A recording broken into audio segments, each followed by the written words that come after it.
But now that is not uniform throughout India.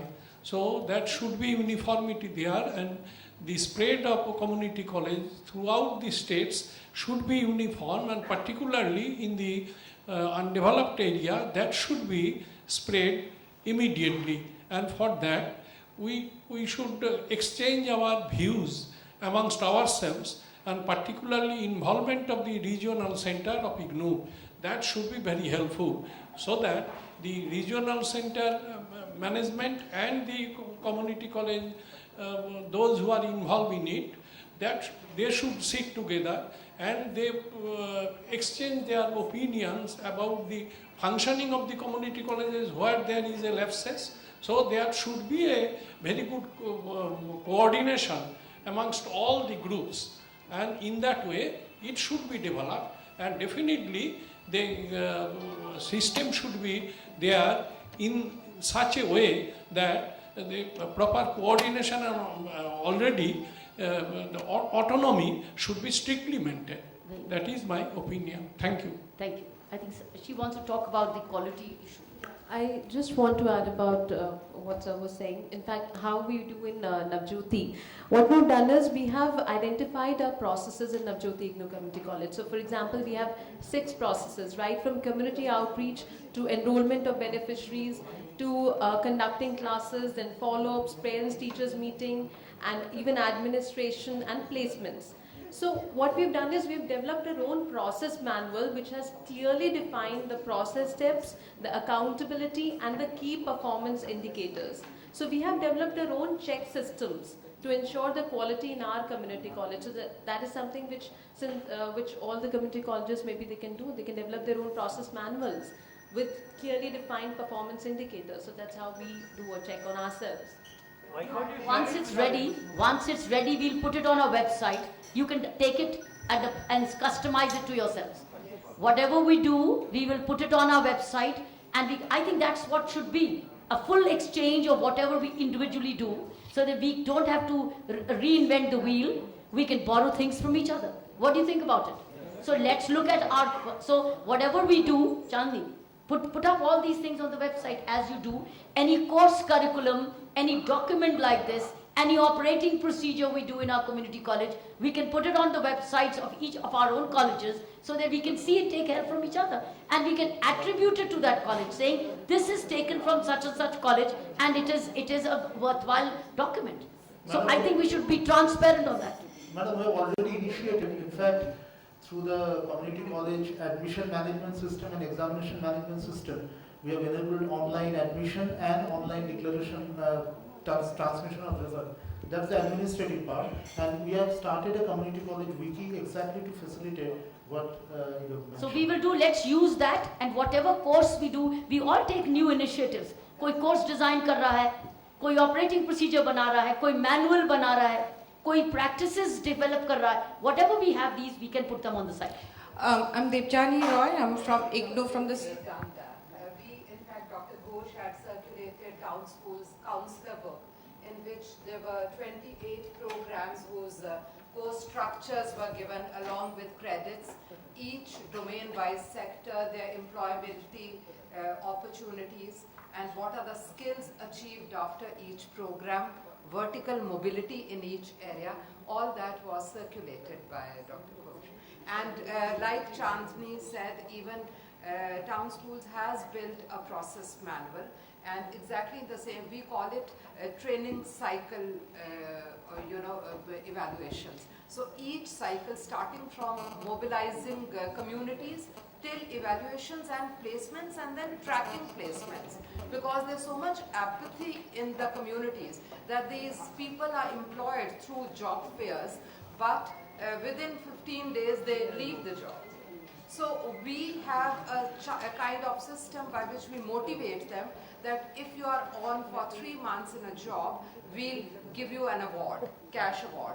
So, and somehow we've seen through experience that if they sustain for 3 months in the job, then they carry on. Can I just come back? Yeah. I'm Devjani Roy. I'm heading the Center for Traditional Knowledge Systems in IGNOU. And in the earlier session, I did speak about it. Some of the members are here.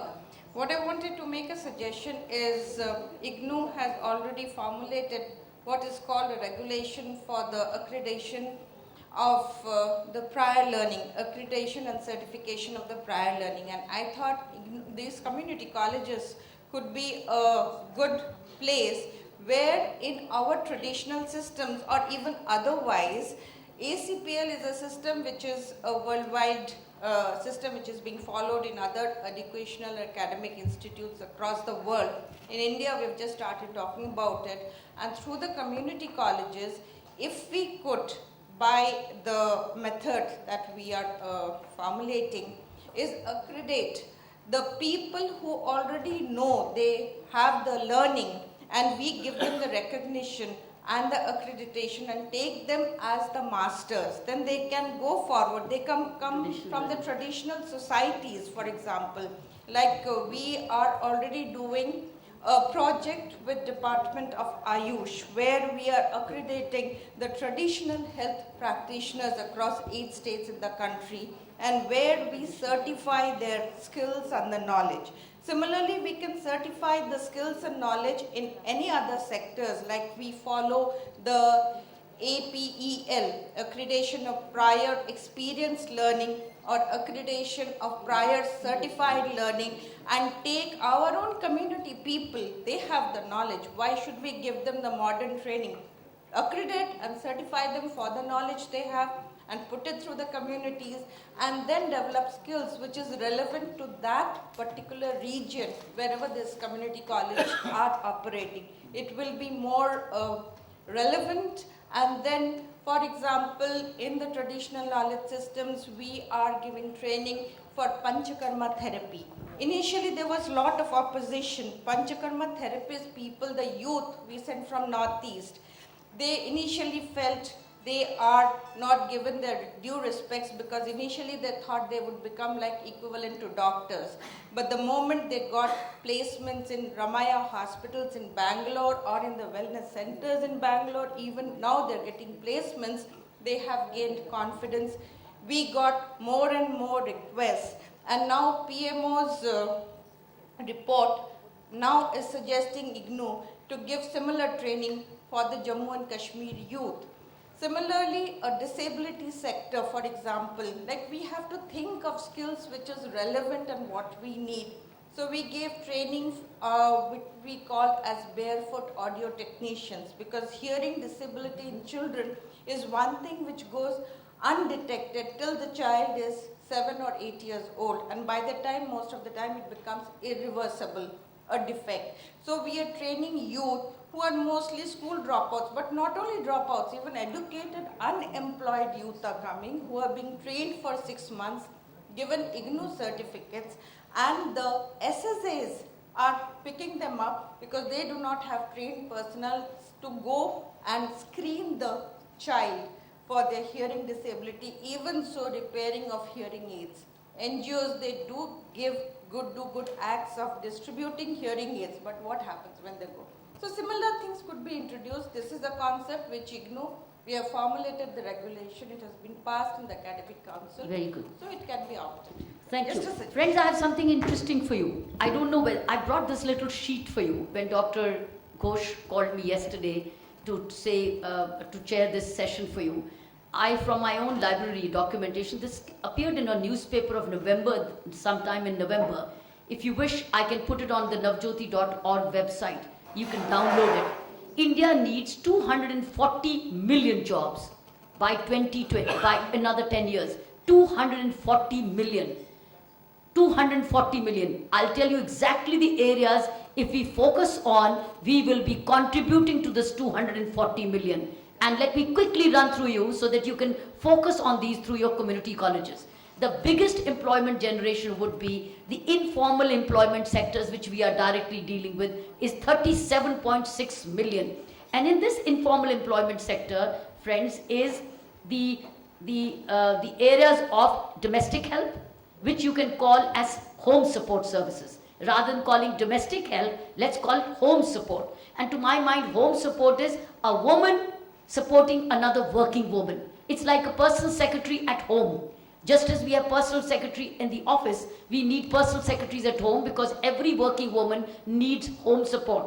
So domestic help, beautifications, facility management and security guards. That is where the army could come up in a big way. I think some of your Jawans would fit in brilliantly in security guards, and these jobs are awaiting. So 37.6, it will go into informal employment sectors. The next highest employment sector would be auto and auto components, 35 million. Building construction, all the plumbers, etc., 33 million. Textiles and clothing, 26 million. Transportation and logistics, 17 million. Organized retail, 17 million. Real estate services, property dealers, etc., would be 14. We don't have a single course standardized in property dealing today. We need that in real estate services. Healthcare, 12.7. We will be very short of healthcare services, particularly nurses and hospital care. Food processing, 9.3. Educational skill development, 5.8.